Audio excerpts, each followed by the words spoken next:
Hello everyone, welcome back to the Security Operations series. In the last video, we talked about what a SOC is and what security operations actually mean, including the different roles inside the SOC.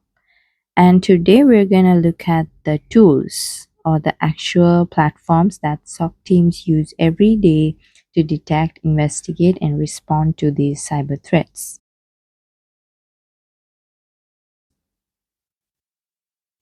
So, one thing that you have to keep in mind is that throughout their job or the entire process of these investigations, they will use different tools, and this video will focus on the main or the core tools that they will use in their daily lives. But of course, I'll give a few more tools that are usually used apart from these main tools at the end of the video. So the first and the most important tool is the SIEM, stands for Security Information and Event Management. So think of the same as the heart of the SOC, right? This is where all the action starts. So what it usually does is it collects logs from different sources or different devices inside the organization. These devices include firewall, servers, the antivirus, the cloud platforms, and literally all the devices that you want to protect in the organization. So all logs from these devices will be coming into the SIEM, which means that everything will be we have the visibility of all these logs in different devices from just one place, and the SIEM will look for patterns and match them with known threat behaviors and send those alerts to the SOC team if it detects something suspicious. So these alerts are triggered based on certain predefined rules inside the SIEM.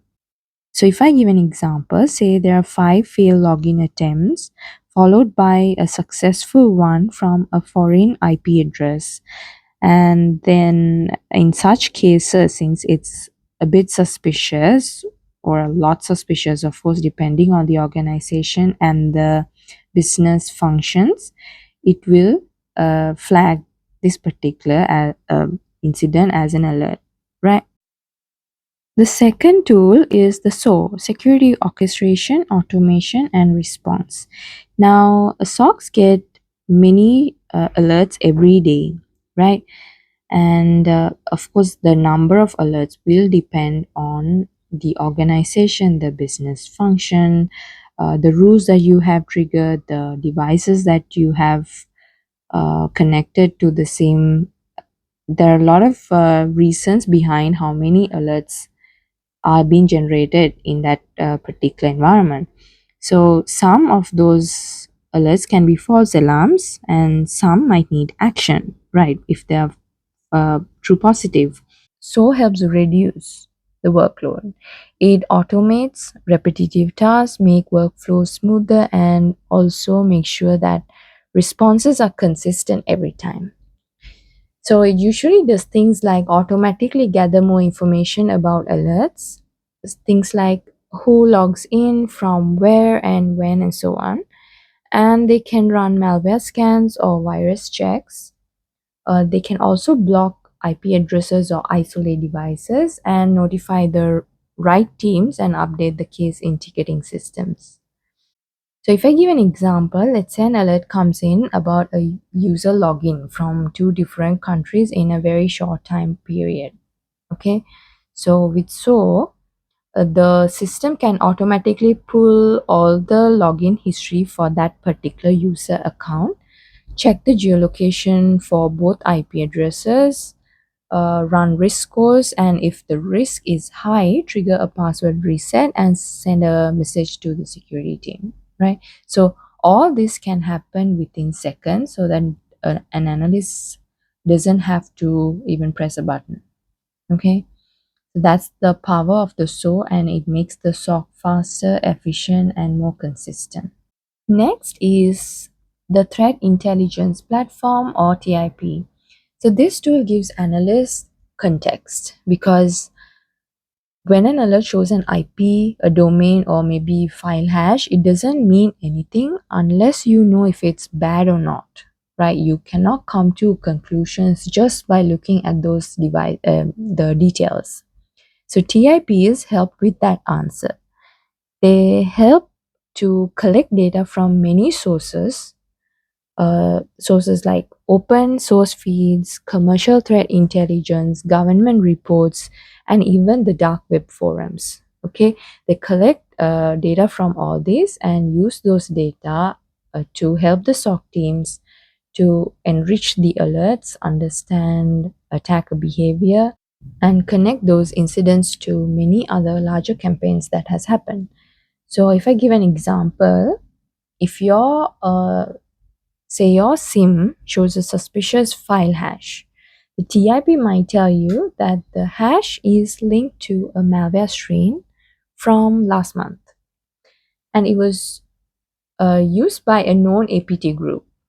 And the malware also downloads a second stage payload. So now the analyst knows that this isn't just a random alert, but it's part of something serious. Okay, so with threat intel, the SOC isn't just reacting; it can understand the bigger picture. Tool number 4 is case management platform. So every alert investigated in the SOC needs to be tracked from start to finish. And that's what the case management is used for.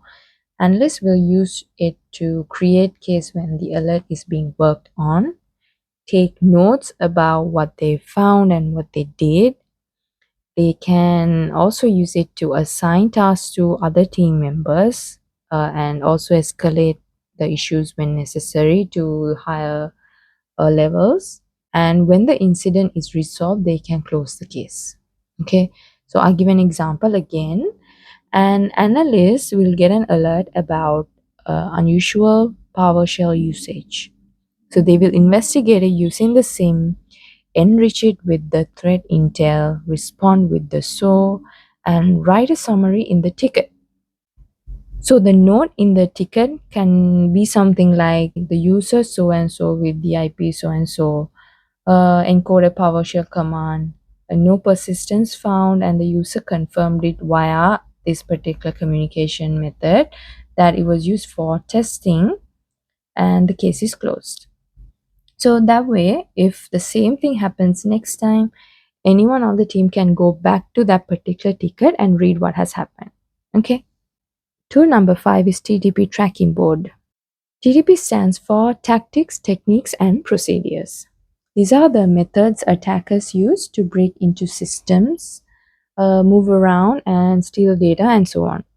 So SOC teams want to know what techniques they've seen in their environment and which ones they haven't. So tracking boards will help with that.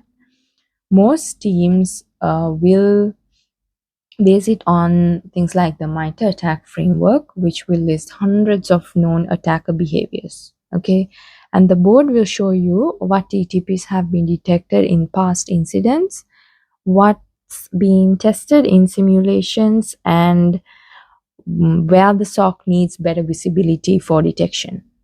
This tool helps the SOC improve its maturity over time slowly by learning from the attacks and not just responding to them.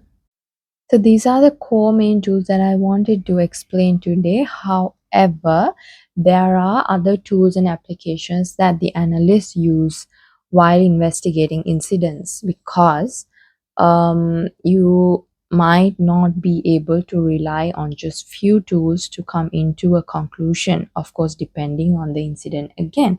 So most analysts will use these kind of tools and applications as well, right? So I hope you all learned something, and if you all have any questions, drop them down in the comment section and I'll answer. Thank you.